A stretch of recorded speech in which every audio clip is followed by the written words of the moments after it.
I'm Dave Palumbo, founder of Species Nutrition.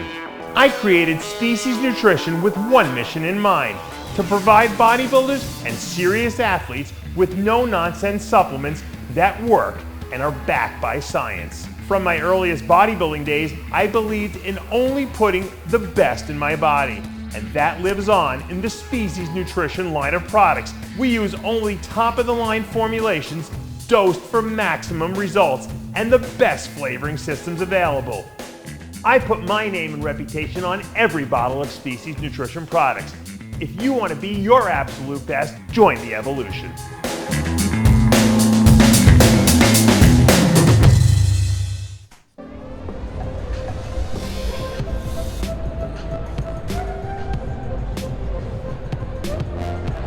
Hey guys, we're super excited to be here at the LA Fit Expo. It's our third year in a row. And what we're going to be doing today is we're going to be launching a tasty pastry. It's a low-carb Pop-Tart. It's got 3 to 4 grams of net carbs. And we love this show. This is our best place to be in LA.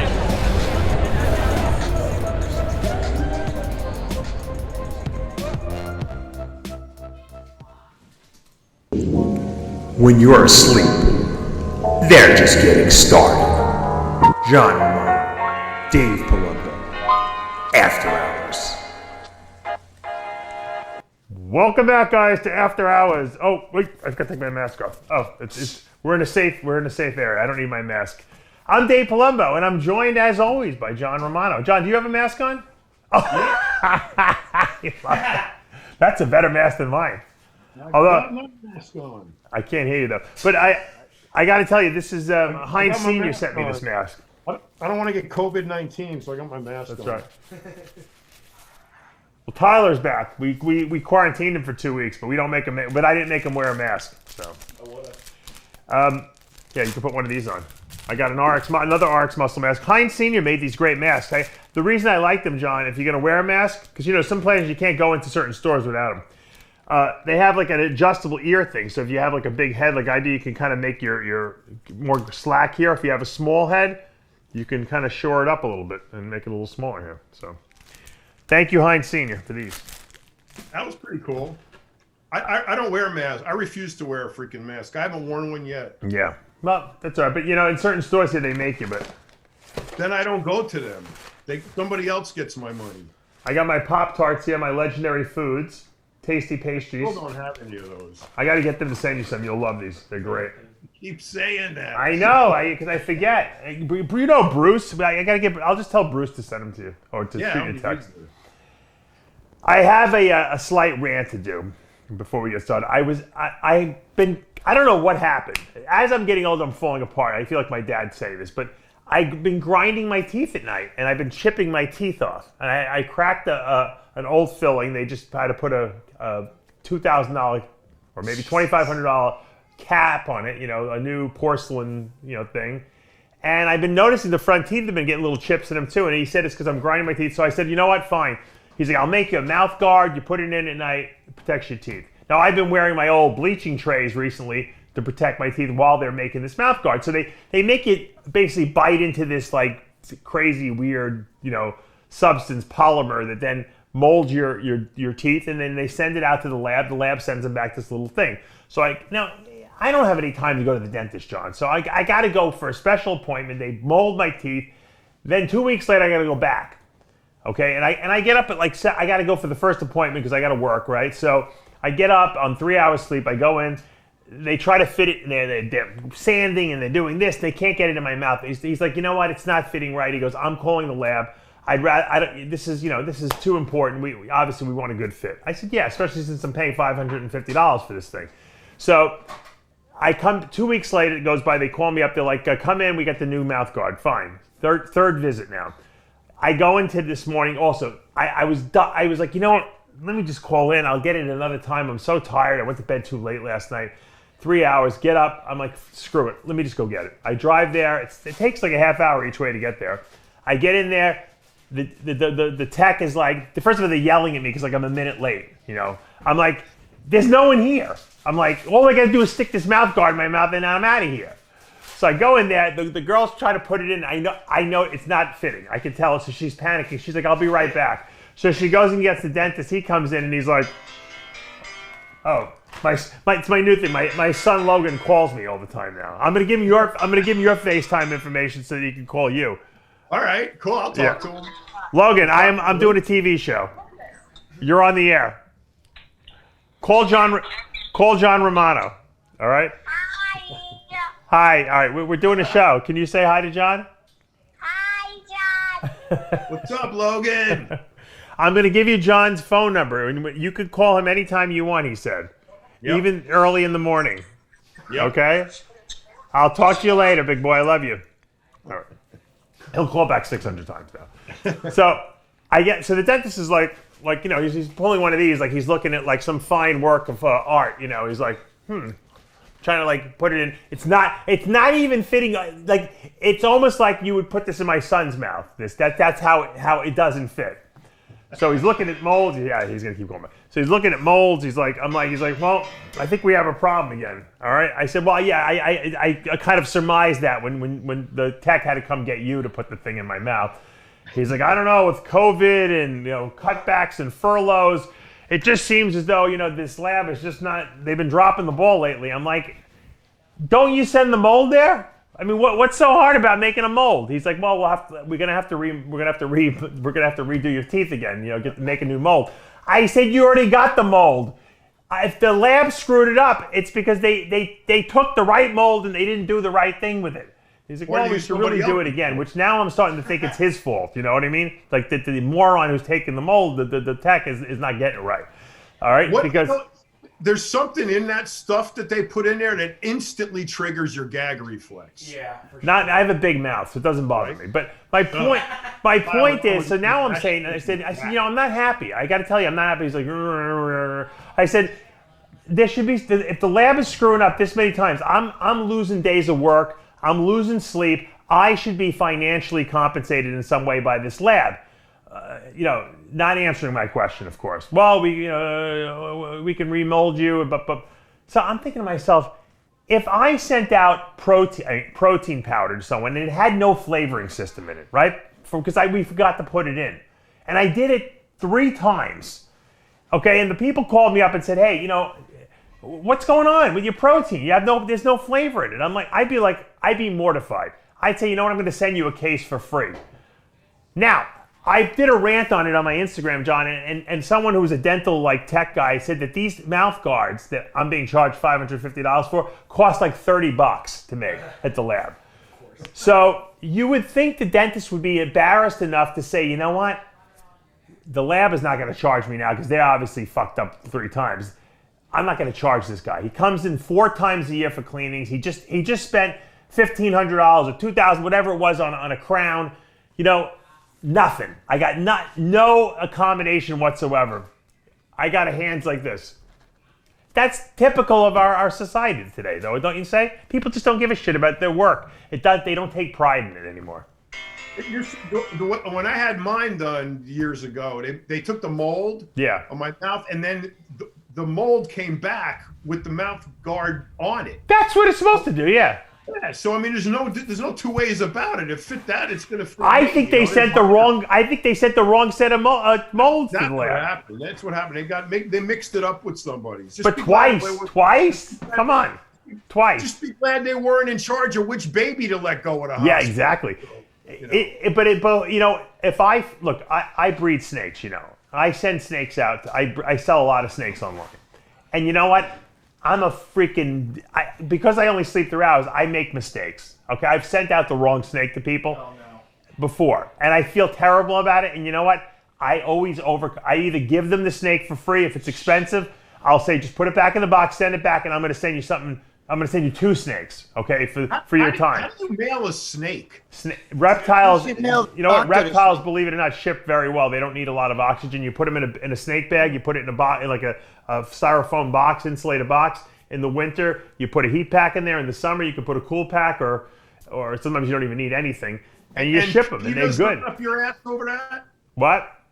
PETA's not up your ass over that? No, I guess it's acceptable. There's a certain way to do it. You have to. So So you go to the post office with a freaking box with a snake in it. FedEx, Say, FedEx. They know me. They know me there. Yeah, you got to drop it at the hub. You know, there's a certain FedEx has a certain animal carrier policy. Obviously, you can't send venomous snakes or anything like that, but you have to list what's on there. There's a freaking live snake in the tube. Yeah, I walk into FedEx. They're like, they know what comes in for me because they're all yentas in that FedEx location in Cape. Can you guys hear me? Speaking of snakes.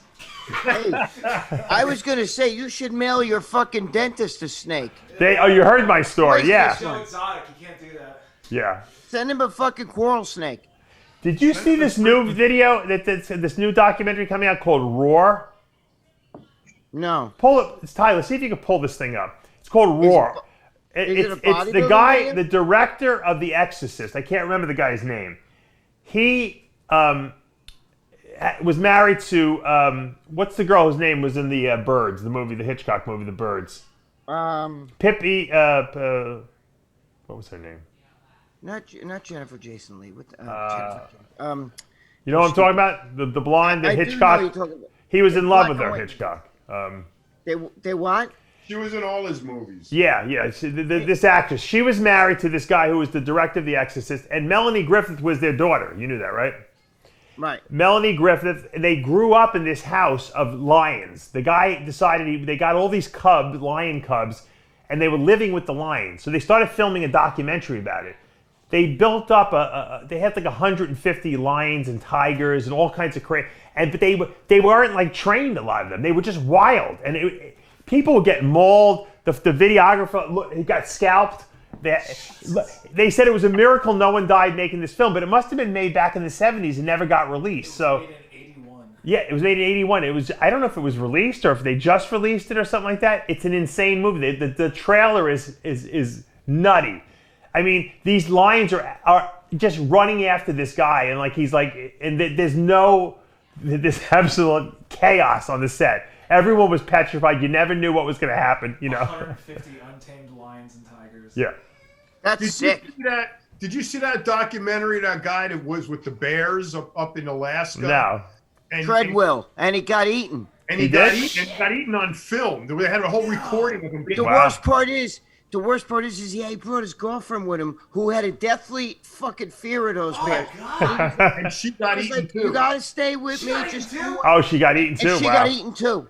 Yep. Well, on the movie, I mean, it was the whole family, and like I said, Melanie Griffith, who's a famous actress, obviously married to John Johnson for a while, but she was she got hurt in the movie. She got mauled by one of these things too when she was a kid. She was a kid. That would have been, protective services would have been all over this if this had happened in these days, Back then you could do whatever you wanted, no one gave a crap, but they actually got ratted out by the neighbor and they had to move. They moved they were living in trailers. These were like Hollywood people living in trailers at an animal park that they built, like on this open land reserve. It's such a nutty story. It's absolutely insane. You would have had protesters outside the house. Oh yeah, animals and all that shit. But they filmed this. It was all like it's like real. It's not made up. There's no acting. And there was one. Today's not everything's racist, but they had one black guy in the movie. He was this African guy literally grew up in Africa. He was an actor, and he was petrified. He was petrified of the tigers and lions. He's like, and they're like, what do you think about all the lions in here? And he goes, I'm from Africa. He goes, in Africa, the lions are in the jungle. We're not in the jungle with the lions. He goes, we don't hug the lions in Africa, he said. But he had to do these scenes. That's the same premise as that knucklehead with the fucking bears. Only yes, they got eaten. He said it was a miracle no one. They said it was a miracle no one got killed on the set. There was a couple close calls, but there was a miracle. Everyone had stitches and scars, and he said if a good day on the set was if no one went to the hospital at the end of the day. What's the name of it? Roar. ROAR. Where can you watch that, Tyler? Is it on YouTube? It's on Prime Video. You can rent it for $3. Oh, you can rent it for $3 on Amazon Prime. So. John, that guy Treadwell brought his fucking girl who was dead scared of those bears. She's like, I don't want to do this, and he ate her, and they recorded him getting eaten. Really? He had a big frying pan. He was beating him on like this when remember the director he was listening to it in the headphones. How come no one helped the poor guy? Was there, and he goes, "You must." They were alone. This is what he says. You must never listen to this. Yeah. That's how freaking gory it was. You hear him screaming and dying. How come they didn't say, John? How come no one went in there to try to help him? He was alone. He was in Alaska. It was in Alaska. It was in Kodiak Island. Oh, he didn't have a film crew with him, is what you're saying. No, he was filming it himself. He wanted to live amongst them, and he would walk around with the camera. His name was Treadwell. Yeah, and he would walk around with a camera and film the fucking. And those bears up there are so big.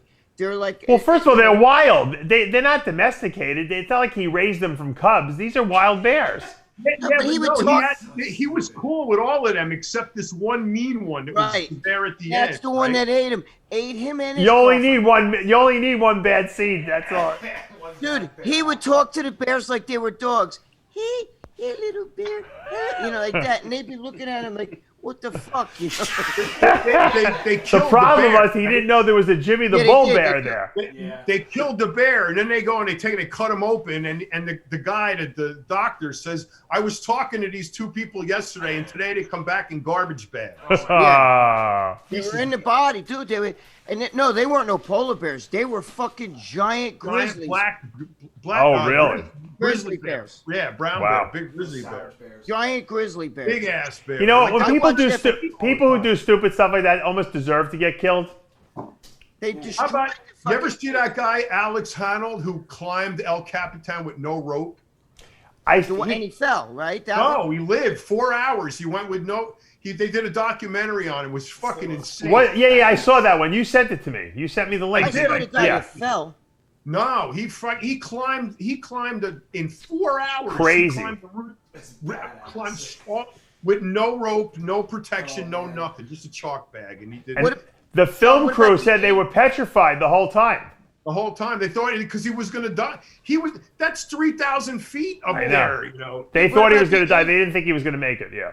No. What about the Asian guy that climbed up that would do all that stuff, and he would hold one hand, take videos, and he died. He let go of it. Yeah, that was Osmond, Danny Osmond, his name. All it takes is one slip. You could be the greatest climber of all time, but all you have is one misstep. I mean, and you're done. They did some kind of brain scan, and they said that he was missing something in his brain. It's called fear, Johnny. Exactly. But there was an organic, thing they could pinpoint to. That he basically needed that fear to stimulate his brain, or whatever. That's ridiculous. It must have been the same thing that guy in the living with the bears had too, because there's people out there that are just fearless out there. Because when you see people like if you've seen the Tiger King, that movie, right? That's different. Those tigers were raised from kittens, essentially. Right. Now they're still dangerous. Don't get me wrong. But they weren't like living with wild animals there, So it was a big difference, a lot of those circus fucking animals. We got something on the screen there. I don't know. We got a gift from Zoom. Oh, we got a gift from Zoom. Okay, the gift that keeps you guys on see giving. me? Hey, Carlo, what's up? I see you. Hey, Carlo. Hey, Dave. Hey, buddy. How you doing? Carlo. All right, Carlo. I got Carlo here feeling? today because I wanted to talk about a lot of bodybuilders, complain to me that they don't know how to make food. And I catch all these bodybuilders, guys. And Greg, you made your own food for years. John, you made your own food. They cook with they'll spray half the can of Pam in the pan, and then they don't know why they can't lose weight. They just don't know how to cook. And you know what? And I'm going to say this, and I'm going to probably take flack from it. The women are worse cook. They're worse than the men. They don't know how to cook worse than the men. You would think back when when our parents were young, the women all did all the cooking. They knew how to cook. That was something they learned from their mothers. Nowadays, women only know how to order out food. I think men cook more than the women do nowadays. And they don't know how to do basic shit. I got 3 messages, DMs from a guy in 1 week. Guys asking me, how do you make rice? My rice always comes out. No, it's true. It's true. Because they serious? don't know that you got to freaking wash the rice first, you know? And it's So- basic, simple My shit. father used to boil an egg in a frying pan. He just take it, put about fucking this much water, throw it in there. That's poaching, yeah. That I tell people to poach their food when they try to make chicken and everything like that. It's crazy. So anyway, I got Carlo here because Carlo's going to help us with some recipes. Carlo, if you're giving, aside from people ordering the chicken from you, which is probably the easiest thing to do. By the way, I love your chicken. You sent me so much of it, I'm still eating it, but. Are you serious? I was about to send you some more. yeah, I love it because I'll tell you what. You know what I did? I usually put it in a pan and I get all fancy with it. But the other day I was starving and I just didn't have time. I literally threw a pack in the microwave, and I thought it was going to taste disgusting. It was absolutely. It tasted like you just made it. It was delicious. Yeah. It didn't have any of that weird smell or anything like that. It was perfect right out of the microwave oven. That's all I did was put it in there for 2 minutes. Not even a minute and a half. The way it's packaged, the vacuum sealed and frozen, the whole process, it's impossible for it to go bad quickly. You know, right, but I don't know how it tastes perfect. You have it seasoned absolutely perfectly. It's amazing. Thank you. Yeah. Thank you. And that's thechickenpound.com. So guys, check it out. You can buy your chicken by the pound, and it's already flavored and seasoned and cooked. It's just frozen. That's it. Not poundchicken.com. It's chickenpound.com. Pound. Yeah, pound your chicken. It's so great to have those done in the freezer that, like you just said, Dave, you're jammed for time, throw it in the microwave, boom, you can eat. And it keeps you from eating terrible shit. Which is the flavors you can do while dieting, Carlo? Which is the ones that don't have any sugar? Yep, cilantro, balsamic, lemon herb, and then we have a plain. And then for the real hardcore guys, we have a pre-contest plain. So anybody who's just chicken, no spray, no salt, no pepper, nothing. Just I like some seasoning. You can eat seasoning when you're dieting. You just don't want the extra sugar. Yeah, but there's those nutty people who I was like. When I first started bodybuilding, I was one of those guys. I'd rinse my tuna fish underwater. So I was one of those guys. So you still got a few of those people. I knew this girl. I'm not going to say what her name is. She would boil the chicken, okay, and then after she boiled it, she would pat it dry. I don't even know what she was patting dry. Just probably the water out of it. She would literally boil it for hours, and then she would pat it dry with paper towels. There was probably negative fat in the chicken, and she wouldn't put a single ounce of salt, pepper, no seasoning, nothing. I'm like, I don't know how you eat this stuff. It's like shoe leather. And she was never Miss Olympia. No, but she did win I did help her win a contest, a national level. Yeah, contest. but when you boil a chicken like that for a long time, it gets so dry. I don't know how you eat it. It's like shoe leather. I got to tell you, years ago I used to get grossed out when I was a child. I don't eat chicken soup. Because I used to watch, I was, for 4 years old, I used to watch my mom cut up this chicken with the skin on it and all this stuff. Right. And then she'd throw it in a pot. And then when it came out, she ripped it apart and expected me to eat it. I was like, I'm not eating that. Boiled chicken all together. It was probably delicious, too. Yeah. I want to yak. Oh, it smelled amazing. Yeah. And to this day, the smell of her chicken soup is amazing. But to this day, I can't eat it. To me, it's boiled chicken. There's nothing like a good chicken, like homemade chicken noodle soup. That's the best. Yeah. Jewish penicillin. That's right. Yeah. That's racist. Now, Carl, if you're advising people, I'm going to ask all three of you guys for your own recipes. What's the two easiest recipes to prepare either chicken, fish, or meat? Like if you had to give some, I guess, and then John, you can do carbs for us. What would you say, Carlo, is the easiest way to prepare these things for people who are on a pre-contest diet, want to make large volumes of food and make it tasty, but also make it healthy? Sure. I'll give you a marinade. I think marinating is going to make it easier for everybody to eat it, and you can create different marinades without actually sacrificing on your diet. And explain what a marinade is, because a lot of people who are under 25 years old probably have no idea what you're talking about. Okay. So marinade is a preparation of ingredients that will season your food. You actually take your food and you let it sit in this marinade, in this preparation, okay, for either a period of a couple of hours or overnight, depending on what you're marinating. So rule of thumb for us is when we're using a citrus marinade, okay, for me, period, okay, and in my companies, we do the same thing. When we're using anything citrus or acidy, like balsamic or cilantro, for example, like the lime juice or lemon juice or balsamic vinegars, anything like that, we don't marinate it for more than 2 hours. If you marinate it overnight, the acid can really it'll tear apart the meat, so it'll affect the meat. And if you time it right, you might get it tender. But if you don't time it right and let it sit too long and then you overcook your meat, it's going to be too hard. So our rule of thumb is 2 hours on a marinade when it comes to the acid, with the acids. Again, balsamic vinegar, cilantro, lime, and lemon juice.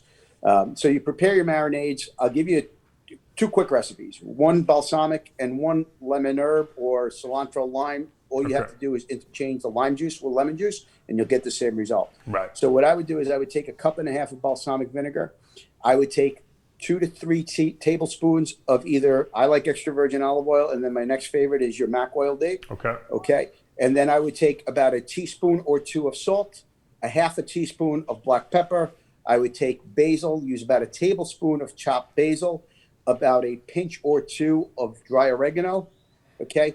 I would mix that up with a whisk, let it sit in the refrigerator, let it get cold, and then you take your meat, your chicken breasts, you can take your steaks. You can also marinate your fish with that, okay, if you like a balsamic on your fish. Now, isn't that adding oil to that, or is it a very, very small amount?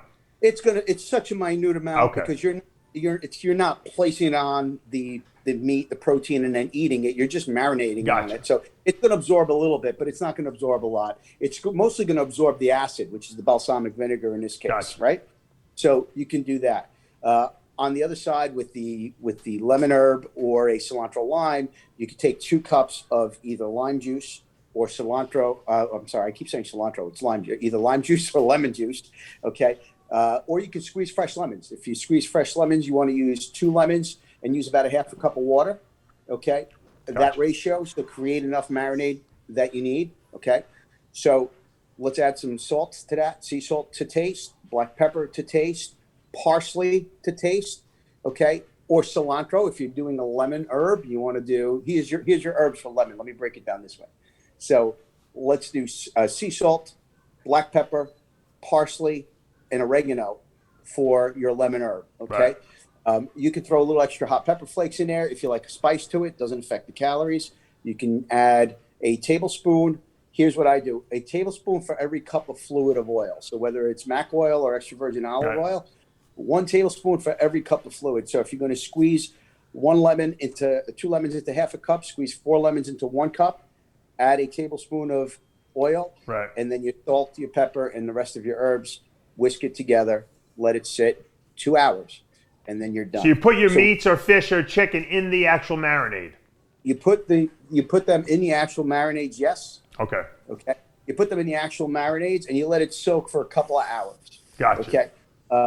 And that would be all. You do the same thing with the cilantro. So with the cilantro, you want to take 4 limes, 2 cups of water, sea salt, black pepper. Instead of parsley and oregano, you want to use cilantro. Use enough cilantro to give it a really good taste. So I would go with about 4 tablespoons of cilantro.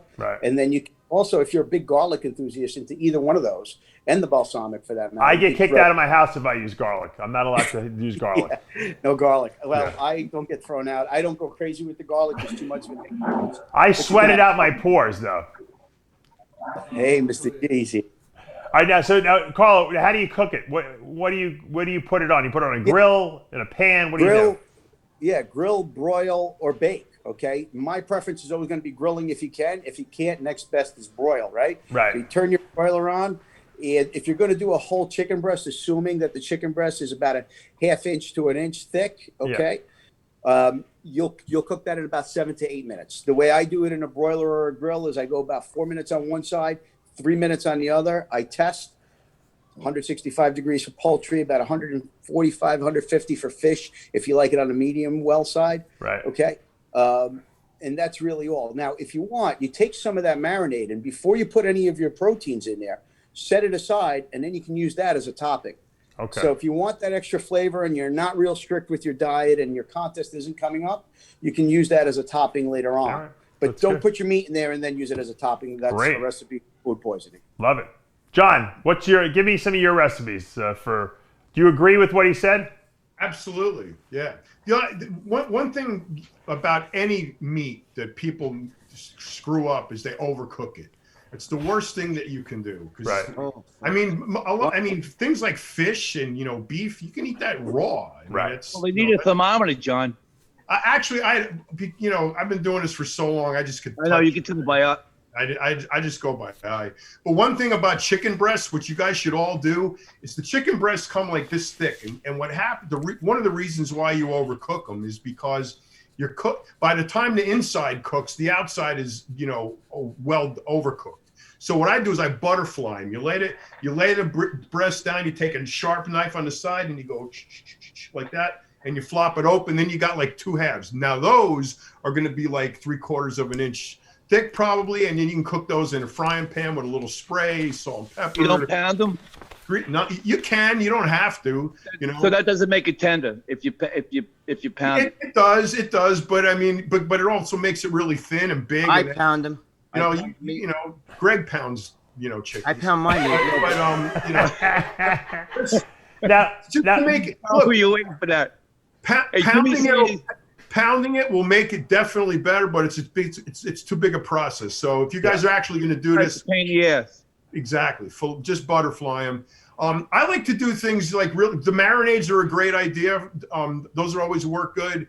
I just pretty much just use a dry rub seasoning, either a Greek seasoning or that I like a lot, or salt and pepper to me is right. You got to watch out that some of those seasonings, the pre-mixed ones, do have some sugar in them. So you got to watch out that they're not. Yeah, I mean, look. This is not pre-contest, and I don't believe in this exact. You got to like eliminate all fat. You got to have it.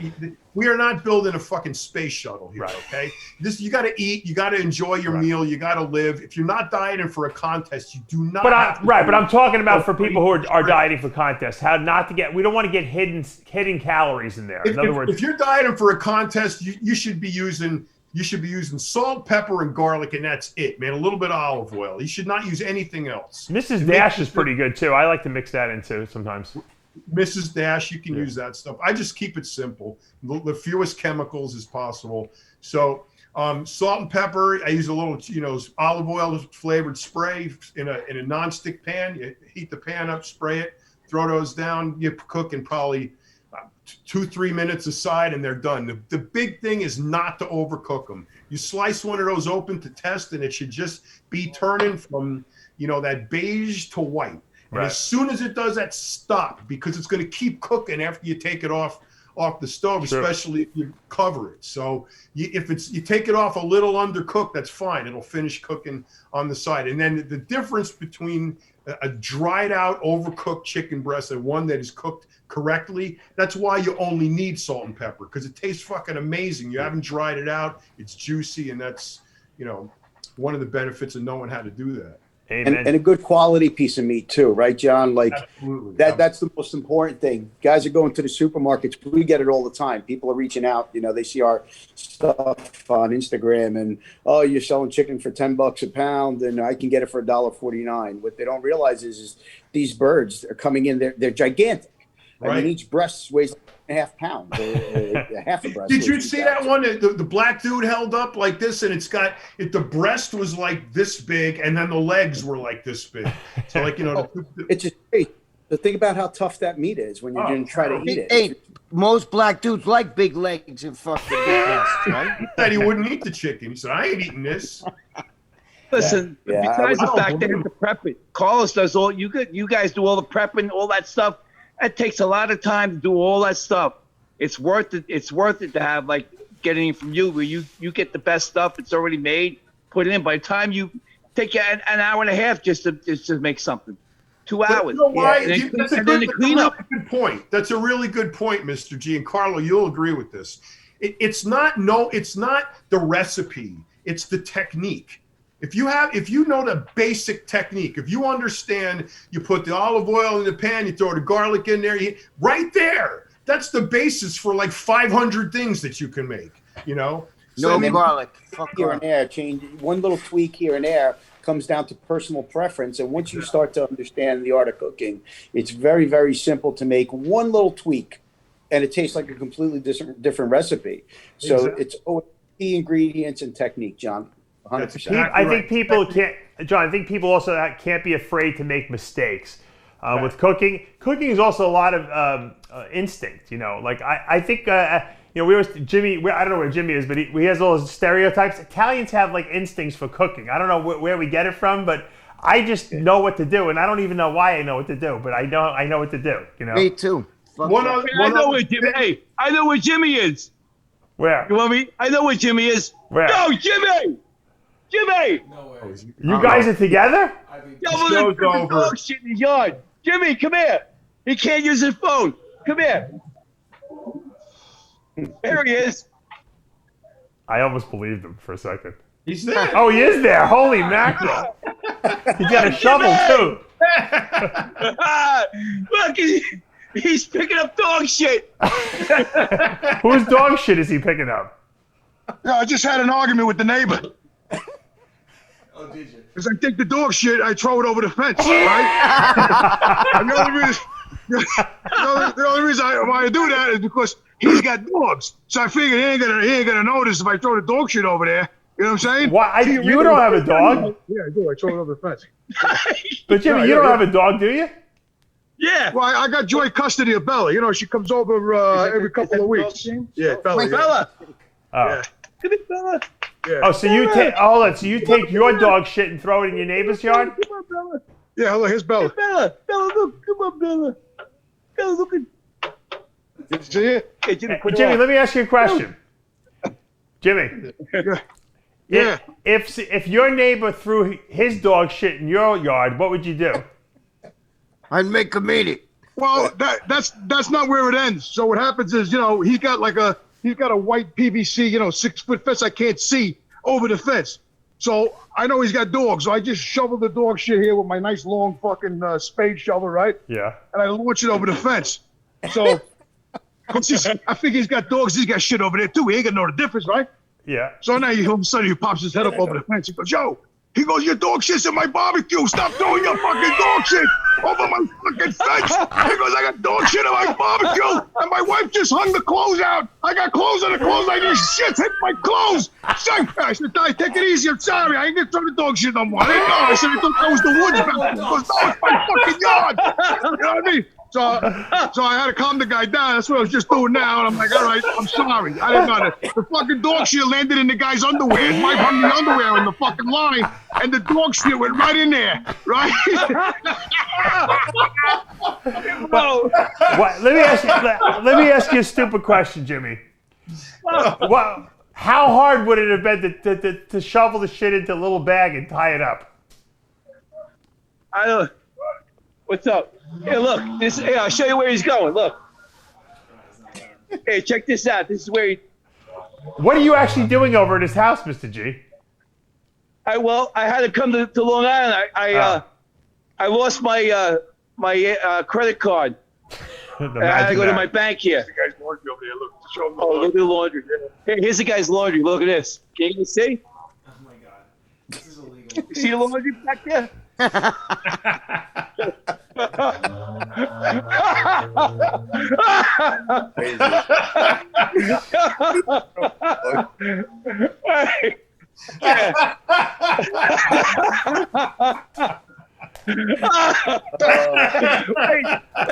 I'll repeat my question to you, Jimmy. The guy ran his fucking head up over the fence and goes, "Yo, enough with the dog shit, man."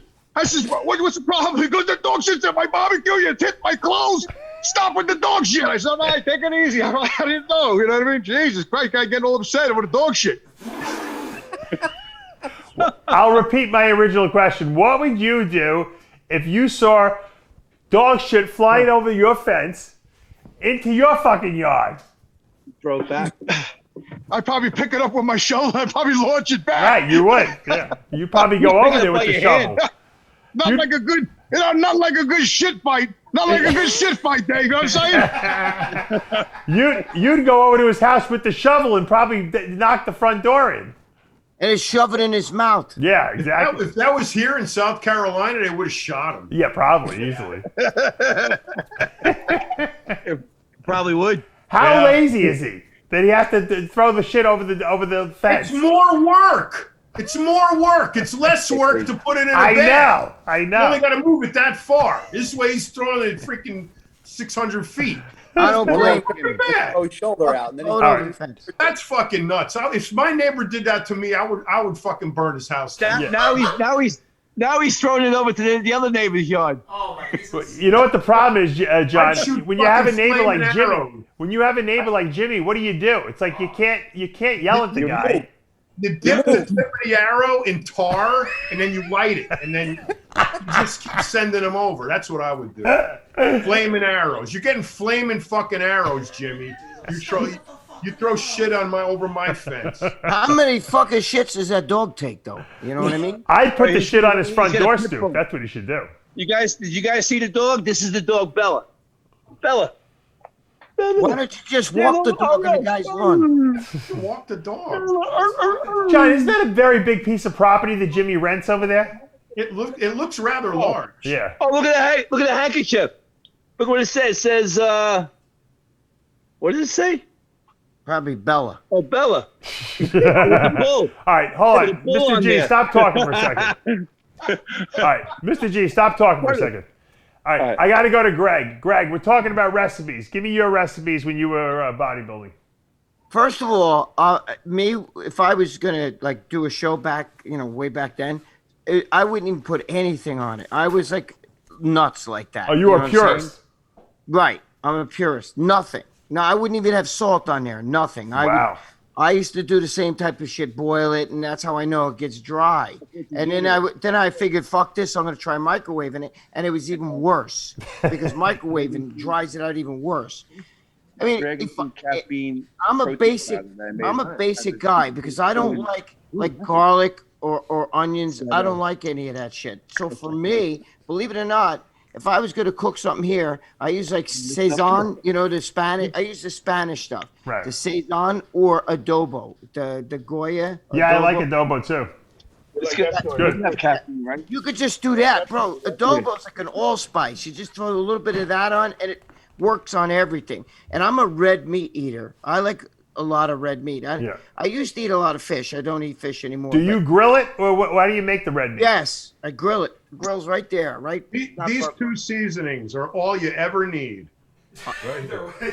I can't see. They're being keyed out by your green screen there. I used to Sazon. Oh yeah, there it goes. Yeah, that's what we use. Right, but then I used the Sazon, which is like the red. It's red, you know what I mean? The packet. And that really, it adds, I don't know what the hell is in there, but man, it adds really good. Well, but what do you do? Do you grill? Do you bake? How do you cook? I grill. I definitely grill. Okay. I do this basically the same like Carlo, or I broil, I grill or I broil. That's the way to do it. Now, would you prepare large amounts in one shot, or do you make each meal independently? No. See, that's the difference with you guys. I can't marinate shit because I want to eat it right the fuck now. All of a sudden I start getting hungry. You know what I mean? So I'm one of them guys that, it's like that. You buy a fucking gallon of ice cream. You say, I'm going to take a bowl of that shit, and you wind up eating the whole gallon. Yeah. I do the same thing. I can't wait. I can't.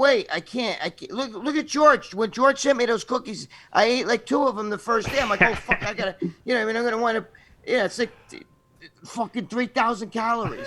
But but I can't. I'm like that. I can't prepare food ahead of time. I mean, I can like when we have company, But if it's for me, fuck. No, you're like an addict, man. You just get right. George, if I made a whole fucking pack of chickens, right, like 5 breasts, I swear to God, I would eat the whole. I'd say, okay, I'm gonna put these away. I'm gonna eat one. Once I eat one, I start going, you know what? Fuck it. Let me eat another one. And then and before you're done, I eat them all. So I don't really I can't fucking cook and wait. Right. But I'm a basic guy, dude. I do not I like peppers and shit, sausage and peppers and chicken and peppers. But that shit'll fucking ruin my stomach. I'll burp that shit next week and it'll come up. You know what I mean? So I am a bland eater. No onions, no garlic. I can't stand that shit. Right. But we agree for when you don't eat it, it's like somebody else when somebody smokes. You don't smoke, so you can. I pass a car on the road. I can smell the guy smoking in the next car.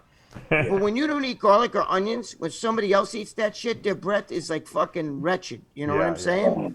That's why I stopped doing it. I stopped eating it. I felt bad for my wife. She was like, "You stink." I said, "All right, I don't smell it, but I'll take your word for it." Now, dude, you can stick up a whole room with the breath. You know, it's like when you walk in a gym and a gym smells like salami breath. You know what I mean? Like everybody. Blackman used to smell like garlic from a mile away. Oh my God! The next morning after that wine and garlic that he would eat by the spoon. It was like training. It was like spotting a garbage can. I like John's background, man. That's cool. Yeah. Is that a green? I don't know. That's What is that, John? ask him. I like that background. What do you got going on there? It's called Zoom. Well, welcome to the 21st century. Yeah. Is that a green screen? No, it's in the Zoom program. You can make your own. Yeah. Oh, you Carlos can. got it too. See, Carlos got Carlos it. got it yeah. too. Oh yeah. Now- How you doing, Carlos? I don't know who you are. They never introduced me who's on the show. You know who Carlo is. You don't know who Carlo is? I really can't see him without having my glasses on. Jimmy, you did a guest appearance for me when I promoted the extravaganza with Bob Bonham years ago. You bench pressed like 1,400 pounds or something like that. I spotted it. I spotted it on that. So he was only warming up then. Yeah. He did like 600 pounds reverse bench. Hey, And George, we're gonna get a background like that. I remember telling him, dude, don't get stuck because I will never get that off. Hey, Carlo. Jimmy Carlo, bench press. you remember the extravaganza like you promoted? Bonham held that for years. Who do you think was the most impressive woman lifter at those things? Because there was some really good ones. I remember Tazzy did some crazy stuff over there. But Tazzy Cologne was crazy. Yeah. You know, Ray Holland. little Joanna Lee, who just passed recently, right? Was it Joanna? Joanna Thomas? Yeah. How about Nicole Bass? Nicole Bass was crazy. She passed lifted? too. I didn't even know that she Yeah, Nicole. Joanna Thomas took part in at least one of them because that's where I met her. Right. Remember Ray Hollett? Yeah. Ray Hollett was crazy. She won one, yeah. Annie Rivecchio used to lift a lot of weight. That's right, Annie, right? You know, They're here. And I mean, they were. You realize you're not going There to was beat one. Can you hold on, Jimmy? Can you know we're doing a show here? Can you guys stop talking to each other? Oh, sorry. Thank you. Thank you. Dad, Carlos, finish what you're saying. I think they forgot they were on a TV show. They're throwing shit at the screen. I got to shovel the dog shit for you. Hold on a minute. They're always trying to steal the show, those two. Very dangerous to have them together. Sorry, go ahead. We're sorry. We apologize. No, go ahead, Jimmy. No, I'm done. I'm good. We want to see the shit. I was asking, It's all next door. let Carlo finish talking. Oh, God. I think they nailed it with Annie Rivecchio and Tazzy. Annie Rivecchio, yeah. Crazy. She was Crazy, serious crazy fucking with. girl. Those girls were sitting up there fucking curling. Holy shit. You know, I could be wrong, but do you guys remember Denise Hosher? Yeah. Yeah. Uh-huh. I think she competed once, and when I saw her in person, she was really pretty. I was just kind of like, holy crap. And then I know I met her through Bob and Kenny Castle and all those guys. You know, it was just, those women were crazy. And you know what, Greg, you would know this. You know who I just ran into? Been working out a little bit. Gym up, close, local. Kathy Unger. Remember Kathy Unger? Oh, fuck yeah. I remember Kathy Unger. Yeah, I just for the last week or so, she's doing personal training at the studio where I've been working out at. No way. Wasn't she? I think she was natural. Wasn't she natural? All natural. Yeah. You know who was one of the strongest girls I ever saw was Hani Van Aken. Oh, yeah, she was in it. You're right. She used to train with Carl List. I saw her do incline bench presses with 315. Wow. Holy shit. Yeah. Carl List is, spotted. She didn't need no freaking Wait, smoke. hey, wait a minute. And then she'd do that and she'd go outside and smoke a cigarette. I'll tell you what. I spotted Heather Darling bench 500 pounds. Yeah, that's crazy. I know. Heather Darling. Heather Darling. Amazing. And she's a lawyer on top of that. Politics, right? Dude, 500 pounds. She should have done it. She should have done it in competition. She would have been. She used to tell guys in the gym, she'd tell a guy doing like 300-400 pounds, can I work in with you? The only thing is I'm going to go a little heavier. And, they would be like, and she would get on there and she'd fucking bang 500 pounds out. Yeah, no, I've seen it. Yeah. It's crazy. You remember that, right, Carlo? You remember all that shit. She I was, remember I witnessed a lot of it. You know, I mean, I you know, spotted her. Bob ran the tight ships. We So lost. people were coming in, and they would come in, and Steve Wennerstrom would come in and do all of the shoots for women's bodybuilding or female Women's physique, bodybuilding. yeah. Oh yeah. And who's the one that's in jail for killing the husband? Sally. Is it Sally? Yeah. Sally McNeil. Yeah. What a piece of work. She came in and started yelling and screaming at me because she was lost and didn't know where she was going. And Bob, strict orders. After hours, don't answer the phone. So she was calling the gym, trying to figure out her way over there. She comes in and starts blasting me. You don't answer the fucking phone. I've been trying to call you. You're lucky she didn't shoot you. Yeah. Yeah. Yeah. Well, we got to But that's people. He's right though. He's right. Bob ran a tight ship in strong shape. If you left the handle off the cable crossover, he would fucking He would yell watch those cameras all day long, right? Dude, I'm Jumbo Elliott from the Jets. He told Jumbo Elliott, stop the music. Jumbo Elliott, put back your weights.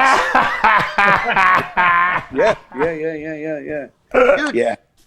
I can tell you, Mason. Well, who was there for the Rock incident? Dude, I remember that. I didn't want to say it. I wasn't going to bring that All up. right. What happened? Hold on. The Rock. I'm gonna pull a Greg. Can you guys see this, or it's getting lost in the thing here? Put it in front of your shirt. I trained with Rock. Go ahead.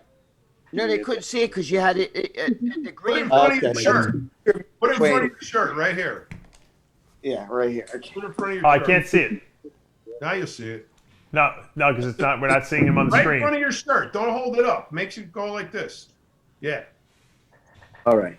So it's a picture of Dwayne and I after we worked out at Okay. Bob's gym. So you can see that. Back in 2000. So he comes in, and there was a former wrestler, Greg. You probably met Jimmy Powers. You remember him? Yeah, I Jimmy remember Powers. Greg has his number on his cell phone. He would wrestle a lot. Yeah. He would wrestle a lot with Rocky Johnson, who was Dwayne's dad, right? Greg has his So number Jimmy too. and I are at the camp. His number 2. What's that? No, John was kidding around. So Jimmy at the camp, waiting to go work out, and it's a Monday morning, so they're in town. The wrestlers are in town for Monday Raw, and in comes Dwayne. Right now, at the time, I was working at the gym as well, but I wasn't working during this time. I was getting ready to go work out, and so Jimmy and I are standing there when Dwayne comes through the turnstile. Jimmy recognizes him. They start talking because, of course, Jimmy knew him when he was a kid. So he goes in and he's working out. And actually, before he goes in, he says to me, he goes, "You look like you're getting ready for a show." He was always a bodybuilding fan, Dwayne. Always a big bodybuilding fan. So he says to me, "You look like you're getting ready for a show." I said, "Yeah, I'm doing Junior USA. It's a couple of weeks away." He goes, "What are you training?" I said, "Chest and buys." So he looks at me, he goes, "Come on, let's go." So I'm sitting there, and honestly, I don't want to say I wasn't a huge fan, but I hadn't watched wrestling in years. So I knew who he was. It's 2000, so it's very early on when I'm getting ready for a show. We get interrupted 50 times by people wanting to take pictures. The whole workout, I was basically kind of irritated, but we got it in. We get done with the workout. I'm at the front. Dwayne's in the locker room. Bob Bonham walks through the doors. And I said, "Oh, Bob," I said, "you made it on time. The Rock is here." So he looks at me, he goes, "Huh?" I said, "The Rock is here." He goes, "Oh, good. He owes me $14. I swear to God, on my daughter. Okay? So I look at him, my face drops in. Now, here's Jimmy Powers. He's with me there at the Carlo, counter. you should have pulled the Okay. $14 and pulled it out of your pocket. You should have paid it. Wait a second, let me finish. He's Right? not. Wait, he's going to give it the part of the story. Yeah, go ahead. It gets better. So What the Jimmy- $14 is for? And Jimmy looks at me and goes, "Is he serious?" So out comes Dwayne out of the locker Yeah. room, says hi to Bob, and thanks him for the workout. And he goes, "By the way, don't go anywhere. You owe me $14.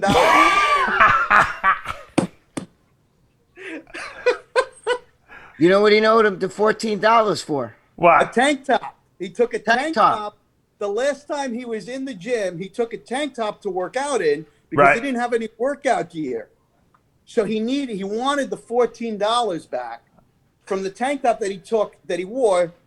Not like he was advertising for the guy or anything like that, right? So he needed $14. So poor Dwayne just was like mouth open, and he's such a great guy. I think everybody here's met him, right? Of course. Such a great, humble guy. he just turned to, I forgot, was it Steve? He always had a guy with him, like a big burly bodyguard that would walk him up and down the aisle. Okay, he just turned around. He goes, Steve, can you just do me a favor, please? Can you just take care of this gentleman? Whatever he needs, just please make sure he does. That was it. Now, I don't know whether it's true. Greg, you would know better than I. But I heard that for years, the WWE guys stayed out of there after that incident. Any truth to that, Greg? Well, I believe so. But you know what it is? Bob said to me, well, I was only kidding with him. I was breaking his balls. He wasn't kidding. No way, Bob. He wasn't kidding. No way. No way. I know. But I'm just telling you what Bob was saying to me. You know what I'm saying? He was saying. Bob should have given him 25 shirts to wear. That's great advertising. Do you know how much it's worth to have The Rock walking around wearing your fucking shirt? Are you kidding me? It costs $1 million if you want to have Kim Kardashian make one Instagram post for you. The Rock has more followers than Kim Kardashian. Right. Yeah. And he's wearing your shirt. Yeah. He would tell the New York Jets would train there, and he would tell them, put back your weights. I mean, he would stop them. Carlo would tell you. Carlo was there, you know, all the time. He would turn off Carlo worked there, and I didn't. I would just be there because Bob. But I'm just saying, he would turn off the fucking music, and he would tell like Jumbo Elliott and guys like, you know. Wait, one time the New Jersey Nets were working out there, right? So the New Jersey Nets at the time, they were actually pretty good. They had Jason Kidd on the team, Derek Coleman, all these good guys, right? And one of them left dumbbells underneath the rack. So he's in his office, and I'm at the front desk. His office was behind the front desk. He comes out, and he goes, you see that? And I go, what? He goes, look, under there. So I'm like, what? He's like, there's a dumbbell under the rack. So I'm like, oh, no, I didn't see that. He goes, let's see who did it. So he goes back there, and it's one of the Nets, right? So he goes, make the announcement, tell him to put the weight back on the rack. I go, Bob, he plays for the Nets. I'm not going to do that. He goes, just do it. I go, no. I said, I'll be right back. I went over, and I put the dumbbell back. Yeah, I don't blame you. Yeah, it's embarrassing. Pull this guy out. It's crazy. Why was Bob so militant like that, Greg? It's just, you know, he lived by principles. And that, dude, I was actually filming a TV show once, and they stopped it because he was like, okay, listen, we got to close up. So we had to wrap it up. I'm just saying, he was just one of those guys.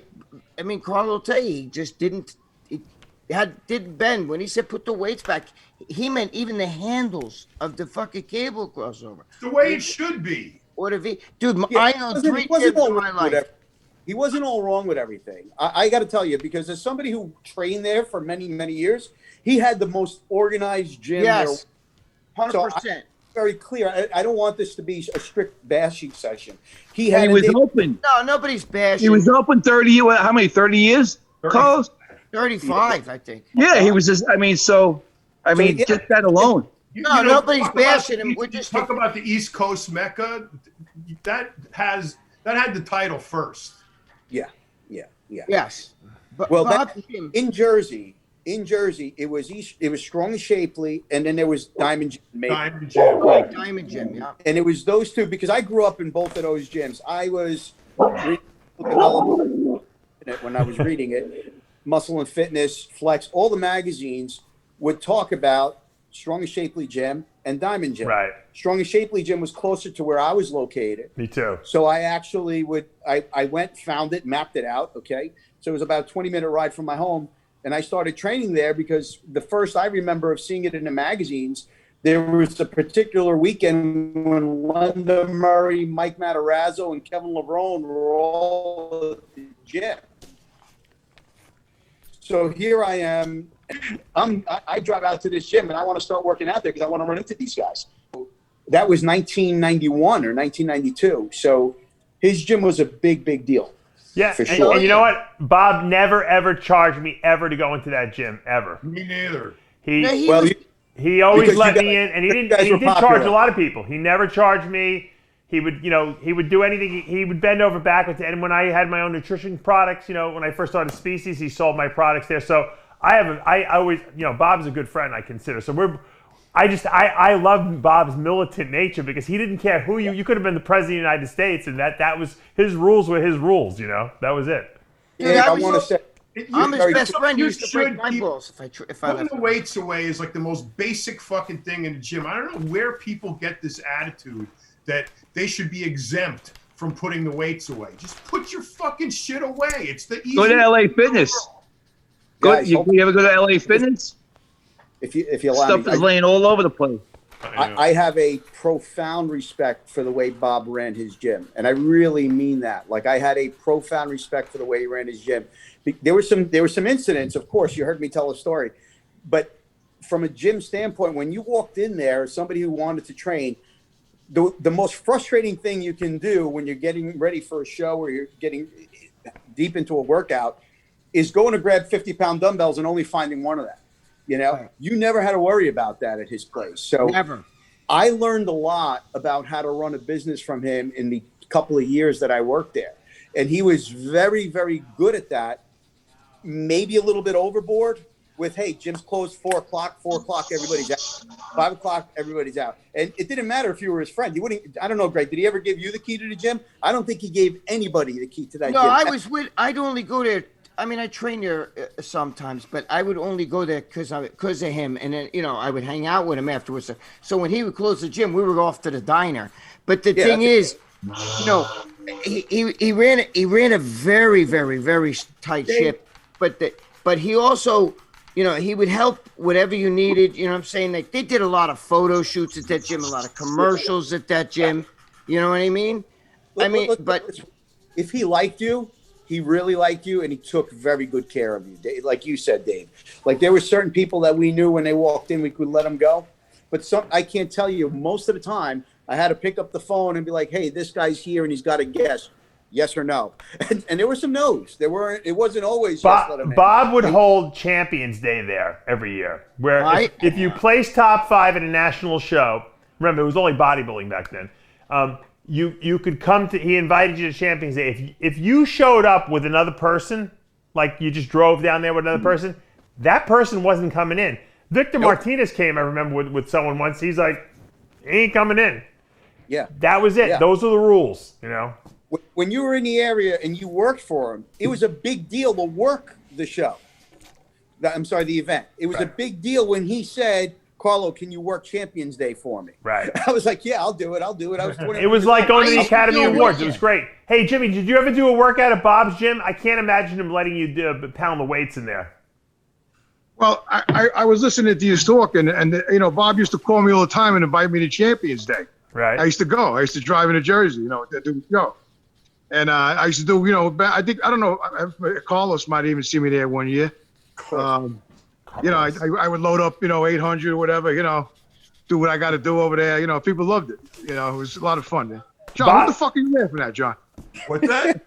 He's laughing because you call him Carlos, and it's Carlo. Yeah. But you know what, Jimmy, you're very respectful. He's Italian. He's not. Did you put the weights away, Jimmy? No, I didn't. I have to say I didn't put the weights away. Did you get yelled at? It's a dumping shit. Yeah, I got a bad habit of that, you know. But I tell you, I did get better over the years. I started putting shit away, you know, when I was done working out. Too many plates, you know. Jimmy and I got thrown out of a tennis club. Carlo. Jimmy, remember the time we got thrown out of the tennis club? The weight room in Washington? Remember that? Yeah. Jimmy Pelletier, the bull, the Iron Bull in his prime, is working out in a gym like a Nautilus, not even, it's like what were those universal machines? It was great. Shitty gym, right? At a tennis club. And Jimmy's over there freaking doing pull-ups on a machine, on the thing that had no pull-up bars, so he's doing them illegally, right? He's going,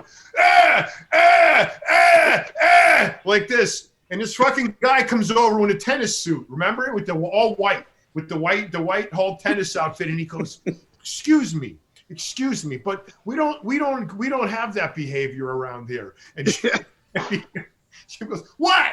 What? What? He didn't know what he was doing. You remember Jeff King? Am I saying that right? Yeah. Yeah, Jeff King. Yeah, his wife owned the gym in Pittsburgh, or I don't know where was the gym at, Greg?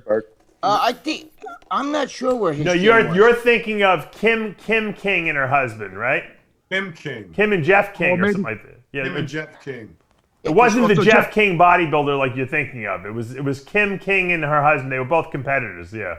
Right. So their gym was this fucking guy. fucking days I'm listening to this guy with the content. Jimmy, tell him to stop. Joe, I can't take it no more. doing a show. Jesus Christ. Fucking Anyway, hit him. I mean, Throw dog shit at him. Don't throw hands. Go hit him.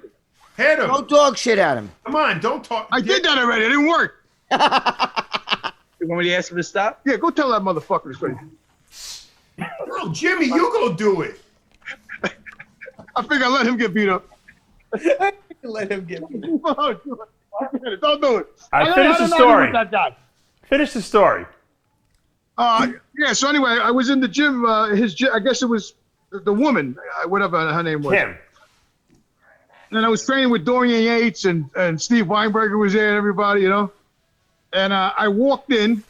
She ran right over to me. I wasn't even through the door. And she says, I know who you are. I know you got a reputation of busting gyms up. She goes, I'm telling you right now, I'm watching you. I said, I just walked in. I said, take it easy. I see that in the Bronx Tale. I fucking just walked in the door. I said, take it easy. No problem, ma'am. I'm not going to bust anything up. She goes, I know your reputation. I said, right. I never hunted my reputation like that, but that's fine. No problem, you know. So I went over. I think I was with Frank Zeppi at the time. I walk over and I started doing a little bit of a back workout. I load up the lat pull downs. I said, fuck it. I loaded the fucking pin in the bottom and I just started railing the fucking thing. And I was making my grunt noises like I normally do. She came running right over. Right over. She goes, that's it. Get out of my gym. Get out of my gym. I'm like, what did I do? She said, you're pulling my machine. You're screaming. I said, I'm fucking doing lat pull downs with 400. What the fuck you want me to do?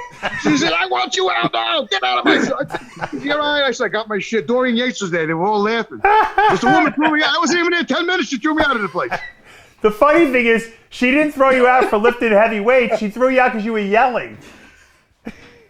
No, I was doing the lat pull downs too, but I had the whole rack on. I was a little annoyed because she attacked me as soon as I walked in the door. You know what it is? The woman, she didn't like me. As soon as I walked in, that woman just didn't like me. That had nothing to do with the weights. Huh? Can you imagine Jimmy the Bull working out at Planet Fitness? Oh, forget about it. Holy Christ.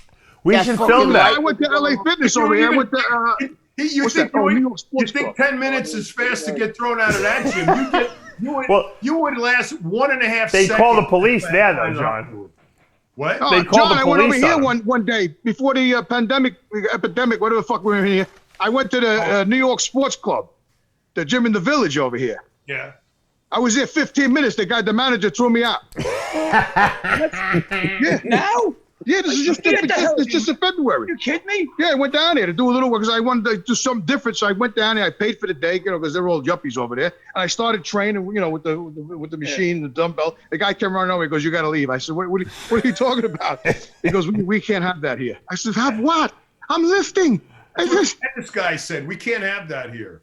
Yeah, we can't have that here. I'm like, I'm lifting weights. What do you mean you can't have that? What am I supposed to do? Eat a fucking pastrami sandwich? I'm lifting weights over here. Got thrown out. I got thrown out of the... you know what, John? The fact that multiple people have told him that leads me to believe that maybe there was something to what he was doing that wasn't right, Maybe, just maybe. No, come on, Dave. You know me 35 fucking years. Come on, man. You know, when I go in the gym, I'm intense when I train. Right. That's just me, I'll the bull. On the same lines as the Iron Bull. I'll end with this story. On the same line as Bob Bynum, Carl Companion owned a gym, and he used to run the NPC before Steve Weinberg. I hated his guts. He ran a gym in Babylon.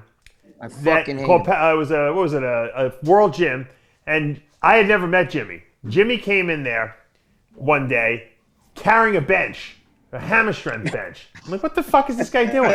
They're like, oh, that's the bull, Pelletier. I'm like, and I was training with Carl's son, Tony. I said, Tony, what's going on? He goes, I told him if he wants to train here, I have no problem, but he's got to bring his own bench because he's not ruining our benches in here. Because you would bend all the bars.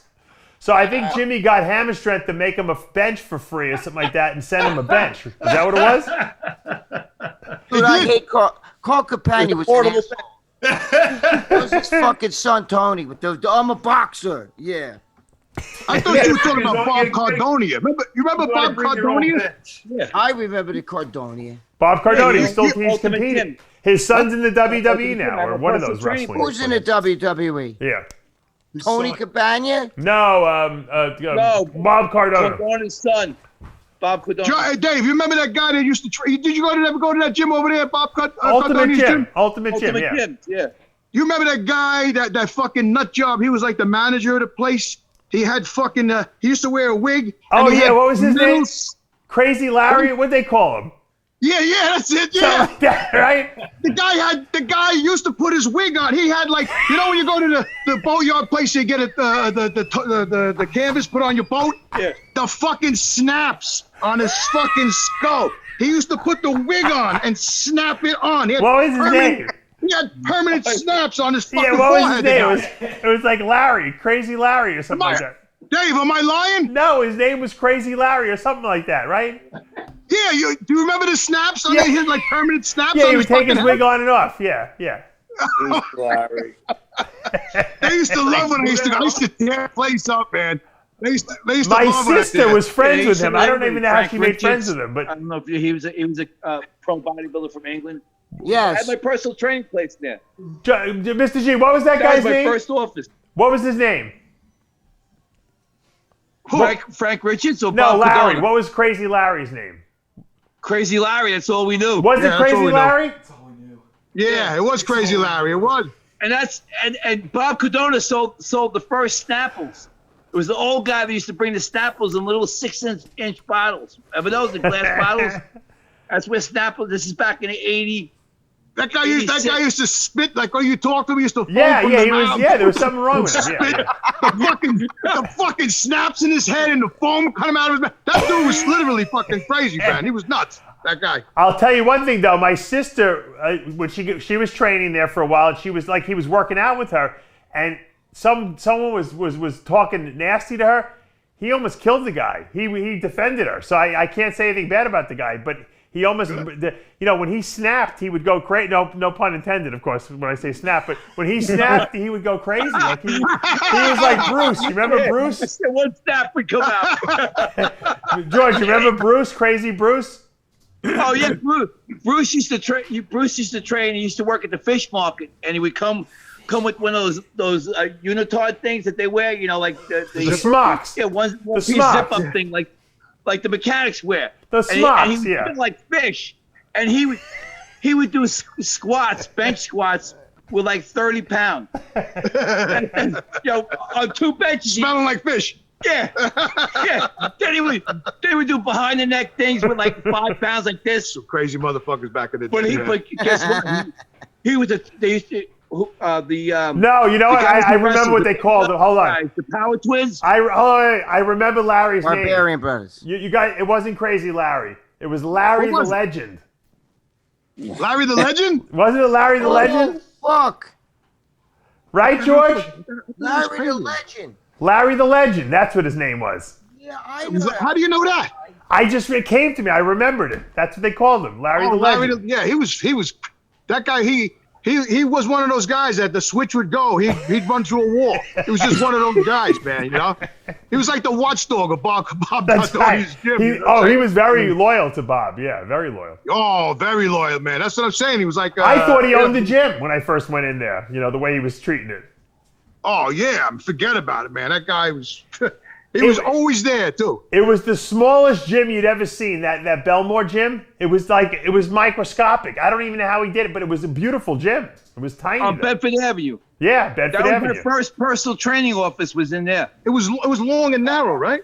Yeah. Was it like you walked in? It was like long, But it was like narrow, a nightclub in there, right? They had like the blue lights and stuff like that. Yep. We had all hardcore equipment there, though. I got to say, it was. He should never have. You know, K-Star. He expanded too much. He should have kept that gym. That gym was a gold mine, wasn't it? Yeah, it was a really good location. It was always busy, man. He started Always busy. selling franchises. He sold like 6 gyms. He overextended himself. He even said it. Yeah, when you franchise, I wonder whatever happened to Bob he Cardone. became He's competing some stuff. He pulled me over. Did he really? Yeah, he became a cop, and he pulled. I knew it was him. It's about 15 years ago, and he's got the sirens on, and I know it's him. And he's trying to pull me over, and I wouldn't pull over. To like 10 miles down, and finally goes over. He goes, "You're fucking making me look bad. What the fuck you doing? Just pull over." Did he give you a ticket? Well, Yeah, I guess he ended up a good job. Oh, they love. Well, he was like a fourth degree black belt, so they loved him. They used to send him in to get all the criminals. You know, he was crazy. He was a nice guy. He was competing. He was. I don't know if he's still competing. He was competing over 60. You know. He was doing, and all natural. He was competing. But anyway, all right. Well, guys, Carlo, thank you for joining us today. Of course, giving us those recipe ideas, and I actually enjoyed today's show. I'm actually in a good mood. So thank you guys for making it happen. Carlo, chicken by the pound. I got to order. I tried ordering 5 times. I got to order something. Thechickenpound.com, correct, Carlo? Thechickenpound.com. That's right. Yes, sir. All right, guys. It's the COVID, right, Carlo? Do you have any coupon? Do you have a coupon code for RxMuscle? Isn't it like 10% off? Yeah, RxMuscle. Right. Don't forget to put your RxMuscle coupon code in, get 10% off. Tell them RxMuscle and After Hours sent you. Carlo, you know, I'd like you to make like a holiday. I think you should make a holiday flavor for the upcoming holidays, maybe like a pumpkin spice type thing. Like pumpkin spice chicken or something like that. Yeah, something like that. You got to come up with some kind of like special like seasoning for like the holidays. I'll get on it. We have 2 new flavors coming out soon. They're not holiday oriented, but they're really kick-ass. That's good. Then you gotta have a cookie by George. You gotta get one of George's. What? You know what? I thought I had a good idea. Carlo's got a great distribution network. Mr. G, why don't you have Carlo ship your cookies for you and do your cookies for you? Good luck getting a cookie out of Mr. G. That's true, yeah. You're getting candy. You're getting protein candy. Don't hold your breath. Don't hold your breath. Greg, Hey, John. I love you, man. Love you guys. All right, we got to go. We got to wrap this thing up. I'm Dave Palumbo with the entire Whack Pack. We'll see you next time.